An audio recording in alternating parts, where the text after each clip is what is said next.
어떤 권사님께서 등불 합창단의 지휘를 맡고 있습니다. 등불 합창단은 전라북도에 속한 여성 장애인들로 구성되어 있는데, 전국 여성 합창 경연대회가 있을 땐 장애인들로 구성된 특별팀 형식으로 출전을 합니다. 입상도 여러 번 했을 정도로 실력이 좋습니다. 이 등불 합창단이 가수 추가열 씨의 행복해요 라는 노래로 출전한 적이 있습니다. 그 가사가 이렇습니다. 오늘 주보에 1절을 실어 놓았습니다. 한번 보시죠. 숨 쉴 수 있어서, 바라볼 수 있어서, 만질 수가 있어서 정말 행복해요. 말할 수도 있어서, 들을 수도 있어서, 사랑할 수 있어서 정말 행복해요. 이 중에서 하나라도 내게 있다면 살아있다는 사실이죠. 행복한 거죠. 살아있어 행복해. 네가 있어 행복해. 정말 행복해요. 등불 합창단이 이 노래를 부르던 그날, 저는 장애인들에 대한 이해를 좀 더 깊이 할 수 있었습니다. 그러니까 직업 군인, 목회자, 선생님, 사업가, 이 사람들을 생각하면 떠오르는 어떤 이미지가 있듯이 저는 장애인들을 바라볼 때 이 사람들에게 우울한 면이 많이 있을 것이다 라고 생각했었습니다. 그런데 그것은 저의 착각이었습니다. 1박 2일 동안 등불 합창단과 함께 하면서 또 그들의 합창을 들으면서 이분들이야말로 작은 일에도 감사할 줄 아는 건강한 마음을 가졌구나. 이 생각을 한동안 했던 기억이 납니다. 이와 비슷하게 오늘 본문은 예수님에 대한 저의 생각을 한층 깊이 만들어준 본문입니다. 그 은혜가 여러분들에게도 동일하게 주어지길 먼저 주님의 이름으로 축원합니다. 오늘 본문은 이렇게 시작합니다. 1절을 보시죠. 무리가 몰려와서 하나님의 말씀을 들을새 예수는 게네사렛 호숫가에 서서, 여기 게네사렛 호수는 갈릴리 호수를 가리킵니다. 그 호숫가에 예수님과 많은 무리들이 함께 있었습니다. 무리들은 예수님으로부터 하나님의 말씀을 듣고 있었습니다. 또 그곳에 누가 있었습니까? 2절을 보시죠. 호숫가에 배 두 척이 있는 것을 보시니 어부들은 배에서 나와서 그물을 씻는지라. 이 어부들은 예수님의 말씀을 듣고자 모인 무리들과 달리 생업에 종사하느라 바쁜 사람들이었습니다. 예수님이 그곳에 온 것도, 사람들이 몰려든 것도 어부들에겐 관심사가 아니었습니다. 그물을 씻어 놓아야 다음날 일하는데 차질 없다는 그 생각으로 일과를 마무리하는 중입니다. 그 상황에서 예수님이 시몬의 배에 오르셨습니다. 3절입니다. 예수께서 한 배에 오르시니 그 배는 시몬의 배라. 육지에서 조금 떼기를 청하시고 앉으사 배에서 무리를 가르치시더니. 이렇게 되면 무리들이 예수님에게 집중하면서 동시에 배의 주인인 시몬을 바라보게 됩니다. 시몬은 어떤 심정으로 그물을 싣고 있었을까요? 5절을 보시죠. 시몬이 대답하여 이르되 선생님, 우리들이 밤이 새도록 수고하였으되 잡은 것이 없지만은. 시몬과 그 일행은 밤새도록 수고했으나 잡은 고기가 없었습니다. 그래서 몸은 더 피곤하고 마음은 속상하고 이런 심정으로 그물을 싣고 있었으리라 여겨집니다. 이 경우 그 모습을 다른 사람들에게 보여주기 싫습니다. 무리들은 시몬이 물고기를 몇 마리 잡았는지 그것에 별 관심 없을지 모르지만 시몬 입장에선 물고기를 한 마리도 못 잡은 사실이 사람들 앞에서 매우 창피했을 것입니다. 우리들도 그렇지 않습니까? 나의 약점이나 나의 노력이 결과를 맺지 못한 것에 대하여 다른 사람들은 괜찮아, 뭐 그것 가지고 그래, 그럴 수도 있지, 괜찮아, 다음에 잘하면 돼 라고 말하지만 나는 내가 자랑할 만한 무엇인가를 다른 사람에게 보여주고 싶단 말입니다. 그것이 사람의 마음인데 예수님은 왜 시몬이 물고기를 한 마리도 잡지 못한 그날 시몬의 배에 오르신 것일까요? 혹시 예수님도 그것까지는 생각 못하고 오직 무리들에게 효과적으로 말씀을 전하고자 잠시 시몬의 배를 빌렸을 뿐인데 하필 그날따라 시몬이 한 마리도 못 잡았던 것일까요? 그렇지 않아 보입니다. 예수님께서 시몬을 제자 삼으시는 10절 내용을 보니 예수님은 의도적으로 시몬을 찾아가셨습니다. 10절 하반절을 보시죠. 예수께서 시몬에게 이르시되 무서워하지 말라. 이제 후로는 네가 사람을 취하리라 하시니. 그러니까 이로 볼 때 예수님은 일부러 시몬이 밤새 수고했는데도 불구하고 한 마리의 고기를 잡지 못했던 그날 그 시간에 맞춰 수많은 사람들을 이끌고 등장하셨습니다. 왜요? 사람들은요, 자신이 가진 지식, 경험, 경력, 재주, 그리고 밤새 수고한 그 노력, 이 모든 것들을 총동원했는데도 자신이 원하는 결과가 나오지 않았을 때 창피함도 당하고 낙심도 하지만 동시에 그때 비로소 자신이 어떤 존재인가를 알게 됩니다. 이 세상은 아무 개가 어떤 일에 성공할 때 그 사람의 성장 배경과 실패를 딛고 일어선 끈기, 그리고 열정에 포커스를 맞추면서 그 사람의 이름을 높여줍니다. 그리고 책을 펴냅니다. 성공한 사람들의 7가지 습관, 성공하는 여자는 대화법이 다르다, 등등 이런 책들을 통해 사람들에게 성공의 길을 제시합니다. 그러나 성경은 사람들의 성공 스토리에 관심이 없습니다. 그래서 누가 큰 업적을 이뤘다며 성경의 여러 장을 할애한 적이 없습니다.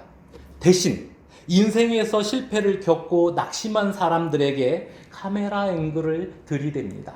그 대표적인 예가 모세입니다. 모세가 애굽의 왕자로서 잘 나갈 때 하나님이 그를 찾아가셨습니까? 아니요. 지명수배를 당해 미디안으로 도망갔고 거기에서 40년 동안 숨어 지내던 그때 찾아가셨습니다. 왜요? 인생이 내 실력과 노력으로 안 된다는 걸 알면 그땐 낙심도 하지만 더불어 자신의 진면목을 보기 때문에 그렇습니다. 그러니까 뭐든지 열심히 하면 되는 줄 알았는데 내 노력과 경험으로 할 수 없는 것이 참으로 많구나. 그래서 인생의 실패와 또 제대로 잘 안 풀리는 상황은 그 자체가 힘들지만 우리에게 꼭 필요한 부분입니다. 그런데 내가 할 수 없는 부분이 참으로 많구나. 나는 부족하고 못난 사람이구나. 여기에서 그치면 나는 아무 쓸모없는 존재구나. 이렇게 결론 내릴 수 있습니다. 그렇기 때문에 자신의 연약함과 부족함을 아는 데서 멈추면 안 되고 한 걸음 더 나아가야 합니다. 나는 부족하고 못난 사람인데 내 인생이 지금까지 이렇게 보존되어 왔고 그 과정에서 사람들로부터 가끔씩 인정도 받고 때론 가슴이 탁 트이는 성취도 맛보았는데 과연 그 이유가 무엇인가? 이 원인을 찾아야 합니다. 우리 4절을 함께 읽겠습니다. 말씀을 마치시고 시몬에게 이르시되 깊은 데로 가서 그물을 내려 고기를 잡으라. 그러니까 예수님께서 말씀을 다 마치셨으면 이제 배에서 내려 예수님 갈 길을 가면 됩니다. 하지만 예수님은 그렇게 하지 않았습니다. 시몬에게 다가가 깊은 데로 가서 그물을 내려 고기를 잡으라 말씀하셨습니다. 예수님은 전직 목수요, 시몬은 현직 어부입니다. 그러므로 이 상황은 전직 목수가 현직 어부에게 고기 많이 잡는 법을 훈수한 것입니다. 자존심이 상할 수 있는 부분이죠. 밤새도록 한 마리의 고기를 잡지 못한 그날 많은 무리들과 등장하더니 이젠 어부에게 고기 많이 잡는 법을 훈수한다? 만약 여러분이 시몬의 입장이라면 어떻게 하시겠습니까? 시몬은 어떻게 반응했나요? 오늘 본문에선 시몬이 예수님의 말씀 앞에서 갈등하지 않고 곧바로 순종한 것처럼 기록되어 있지만 4절과 5절 사이 행간에 시몬의 갈등이 보입니다. 시몬이 밤새도록 갈릴리 호수에서 그물을 던졌을 때 깊은 곳에 그물을 던졌을까요? 아니면 미처 그 장소엔 가지 않았을까요? 분명 그곳에도 그물을 던졌을 것입니다. 갈릴리 바다에 대해선 시몬이 누구보다도 잘 아니까요. 더욱이 이제 다 포기하고 그물을 씻고 있는 중입니다. 예수님의 말씀을 따라 다시 그물을 던지면 또다시 그물 손질을 해야 합니다. 무엇보다 시몬은 예수님이 어떤 분이신지 아직 확실히 모르는 상태입니다. 시몬이 예수님에 대한 호칭을 어떻게 사용하고 있습니까? 5절을 보시죠. 시몬이 대답하여 이르되 선생님, 우리들이 밤이 새도록 수고하였으되 잡은 것이 없지만은. 그렇습니다. 아직까지 시몬에겐 예수님이 선생님 그 이상은 아닙니다. 말씀을 잘 가르치고 또 어떤 능력을 겸비했으나 선생님 이상은 아닌, 그렇기 때문에 아무런 갈등 없이 예수님 말씀에 곧바로 순종했다고 보긴 어렵습니다. 그물을 내릴까 말까 망설이다 시몬은 결국 그물을 내리기로 결정합니다. 6절을 보시죠. 그렇게 하니 고기를 잡은 것이 심이 많아 그물이 찢어지는지라. 그러니까 설마 하는 마음으로 그물을 던졌는데 그물이 찢어질 만큼의 고기를 잡았습니다. 만약 시몬이 믿음으로 그물을 던졌다면 그는 놀라지 않았을 것입니다. 믿음으로 던지니까 역시 고기가 많이 잡히는구나 이러면서 좋아했겠죠. 그런데 시몬이 보인 반응을 보십시오. 8절입니다.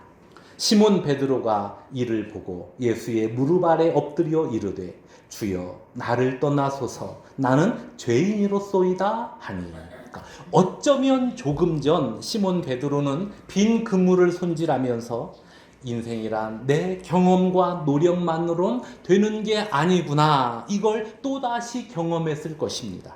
그리고 곧이어 무엇을 경험했습니까? 일생 동안 어부의 일을 해왔지만 이 넓은 호수 앞에서 나는 아무것도 할 수 없는 존재인데 그런 나와 달리 이 예수님은 바닷속까지 훤히 다 보시는 분임을 깨닫게 되었습니다. 이 상황은 단순히 고기잡이와 관련된 전문 지식이 아니라 신적인 능력에 속하니까요. 그래서 베드로는 예수님 앞에 엎드려 고백을 합니다. 주여 나를 떠나소서 나는 죄인이로소이다. 예수님에 대한 호칭이 선생님에서 주님으로 바뀌었습니다. 그리고 예수님이 주님이심을 깨닫게 되니 자신의 죄인됨을 보게 된 것입니다. 예수님이 누구인지 잘 모르면 나는 나, 예수님은 예수님입니다. 그러나 예수님이 주님이심을 깨닫는 순간 그 예수님 앞에서 나는 죄인임을 보게 됩니다. 예수님이 주님이심을 몰랐을 땐 내가 그래도 제일 잘났고 내가 우리 중에서 가장 많이 알고 나 아니면 안 되고 내 생각은 항상 옳고 이랬거나 나 같은 사람은 아무 쓸모 없으니 어서 빨리 죽어야 하는데 이랬단 말입니다. 그랬던 사람이 예수님께서 어떤 분인지 알게 되면 현재 내가 어떤 신분이든 또 얼마만큼 가졌든 그리고 많이 배웠든 아니면 일자 무식이든 간에 이런 건 아무것도 아님을 알게 됩니다. 나는 주님 앞에서 죄인입니다. 이 사실만 남습니다. 거룩하신 주님 앞에서 내 잘남을 내세울 수 있겠습니까? 없습니다. 나는 그저 죄인일 뿐입니다. 이 세상 힘 있는 자들은 자기보다 지위가 낮은 상대방을 우습게 여깁니다. 자기보다 돈이 없으면 상대방을 무시합니다. 권력자들은 죄인을 사람 취급하지 않습니다. 자기들은 더 심각한 죄를 지으면서 말이죠. 그러나 예수님은 달랐습니다. 예수님의 무릎 아래 엎드려서 자신을 죄인이라 고백하는 베드로를 어떻게 대하십니까? 10절을 보시죠. 예수께서 시몬에게 이르시되 무서워하지 말라. 이제 후로는 네가 사람을 취하리라. 그러니까 무서워하지 말라며 위로하는 정도가 아니라 베드로를 제자로 삼았습니다. 아니, 이게 말이 됩니까? 베드로가 그 정도 자격이 됩니까? 베드로가 사람을 가르치던 랍비 출신도 아니고 성경을 잘 아는 서기관 출신도 아닙니다. 갈릴리 지역에서 흔히 볼 수 있는 어부 중에 한 사람일 뿐입니다. 이렇게 스펙 없는 사람을 예수님의 제자로 삼는 게 말이 됩니까? 예, 말이 됩니다. 세상 사람들의 기준으로 볼 땐 말이 안 되는 일이지만 우리 예수님의 기준은 다르기 때문입니다. 사람들은 자신들이 정해놓은 어떤 기준에 의해서 누군가를 평가하고 직원으로 채용하고 또 제자로 받아들입니다. 그러나 예수님의 기준은 사랑과 은혜입니다. 그 기준으로 어느 누구라도 심지어 추악한 죄인일지라도 기꺼이 제자로 부르십니다. 예수님은 사람을 편견으로 대하지 않습니다.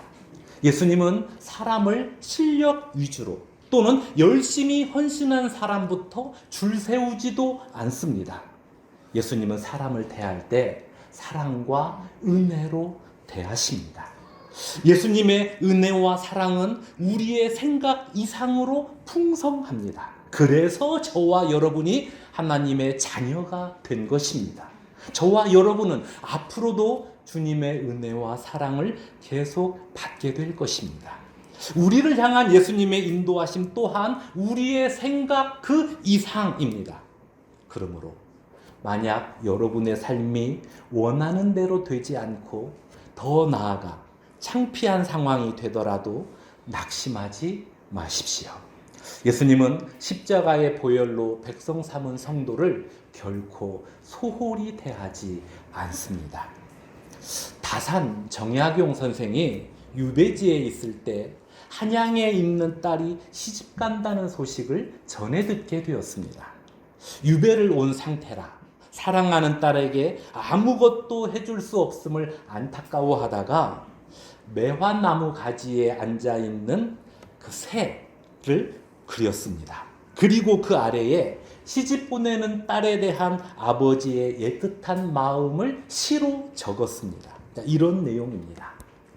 헐헐 나는 저 새야 내 집들 매화나무에 와서 쉬려무나 매화꽃 향기 사방에 진동하니 편안하게 날아와서 머무르려무나 이 매화나무에서 편히 쉬고 둥지를 만들려무나 이곳에서 가정 이루고 즐겁게 지내려무나 매화꽃은 이미 활짝 폈으니 열매 또한 풍성할 것이라. 그러니까 매화나무 가지에 둥지를 튼 새처럼 시집갈 딸이 아름다운 가정을 꾸미고 또 매화나무 꽃과 열매처럼 자식도 많이 낳고 예쁘게 살기를 바라는 마음을 담았습니다. 그러니까 딸을 향한 아버지의 사랑을 알 수 있습니다. 하지만 정약용 선생은 그 사랑에 견줄만한 능력이 없습니다.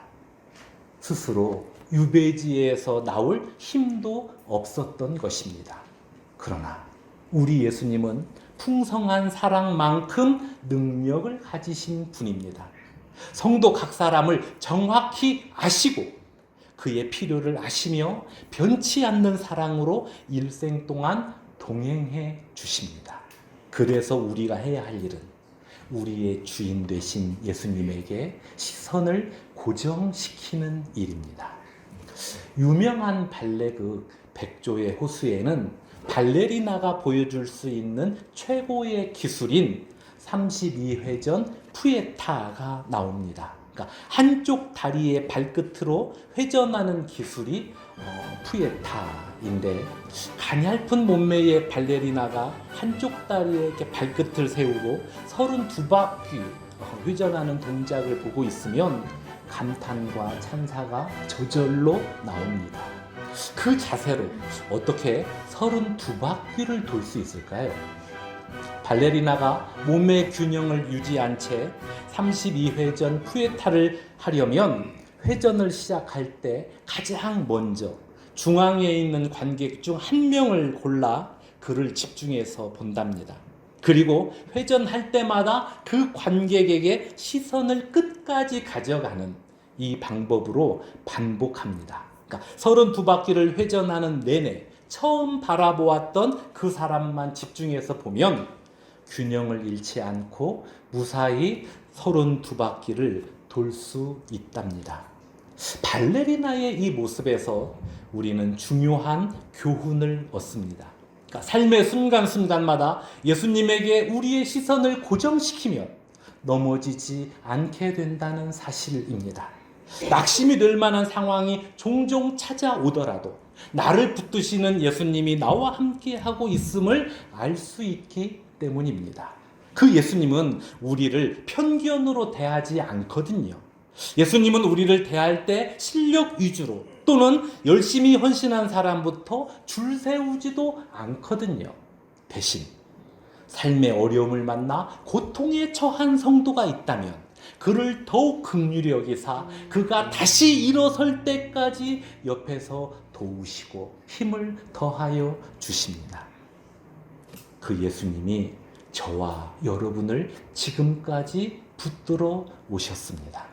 내 인생에서 어려운 상황을 여러 번 만났어도 지금까지 이렇게 보존되어 왔고, 어떤 땐 사람들로부터 사랑도 받고 인정도 받고 때론 가슴이 탁 트이는 기쁨도 맛보게 된 이유는 예수님께서 우리와 지금까지 함께 하셨기 때문입니다.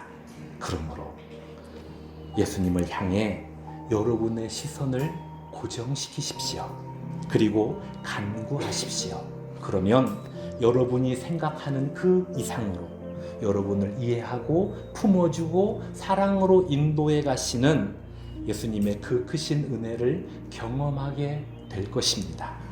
예수님의 그 귀한 은혜와 사랑을 삶에서 풍성하게 경험하는 저와 여러분의 삶이 되기를 주님의 이름으로 축원합니다. 기도하겠습니다. 하나님 아버지, 그렇습니다. 우리는 참으로 연약한 자요 부족한 자입니다. 그러나 하나님의 그 놀라운 사랑으로 우리를 품어주시고 인도해 오셨으니 그 은혜와 사랑에 감사드립니다. 하나님의 그 은혜를 따라 간구합니다. 우리 중에 육신이 연약한 자가 있습니다. 주의 사랑과 능력으로 치유하여 주옵소서. 장래에 대한 걱정을 가진 자도 있습니다. 그에게 안식과 선한 인도하심을 베풀어 주옵소서. 또한 성도의 각 가정마다 주님의 평강과 은총으로 충만케 하여 주옵소서. 예수님의 이름으로 기도드리옵나이다.